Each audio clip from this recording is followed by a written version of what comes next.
মধ্যপ্রাচ্যের আকাশে আবারও যুদ্ধের আগুন, ক্ষেপণাস্ত্রের ঝলক, ড্রোনের গর্জন আর কূটনৈতিক পাল্টাপাল্টি হুঁশিয়ারিতে টালমাটাল গোটা অঞ্চল।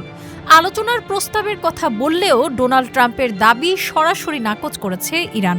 বরং উপসাগরীয় অঞ্চলে মার্কিন ঘাঁটিসহ একাধিক স্থানে হামলা জোরদার করেছে তেহরান। একই সময়ে ইসরায়েল ও যুক্তরাষ্ট্রের হামলাও অব্যাহত রয়েছে। ভিশন ব্লেন্ডার সাইক্লোন প্রো সঠিক ওয়াটের শক্তিশালী মোটর ও শার্প কাটিং এজ ব্লেডের কারণে মাংস কিংবা অন্যান্য মশলা নিমেষেই হয় মিহি পেষণ। Vision blender cyclone pro. এদিকে ট্রাম্প সিএনএনকে দেওয়া সাক্ষাৎকারে বলেছেন, ইরানের বিরুদ্ধে মূল আক্রমণ এখনও বাকি।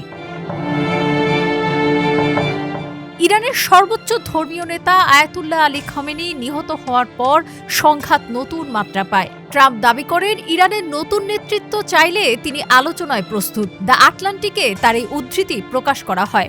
তবে আল জাজিরা জানায়, ইরানের জাতীয় নিরাপত্তা পরিষদের সচিব আলী লারিজানি যুক্তরাষ্ট্রের সঙ্গে কোনো আলোচনার সম্ভাবনা নাকচ করেছেন। সামাজিক যোগাযোগ মাধ্যম এক্সে তিনি এক পোস্টে লিখেছেন, ওয়াশিংটনের সঙ্গে কোনো আলোচনা হবে না।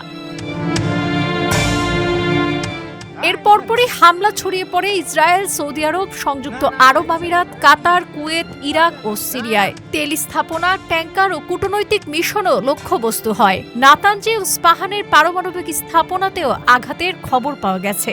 শেষ খবর পাওয়া পর্যন্ত 3 দিনে ইরান ও লেবাননে 568 জন নিহত হয়। পাল্টা হামলায় মধ্যপ্রাচ্য জুড়ে নিহত অন্তত 21 জন।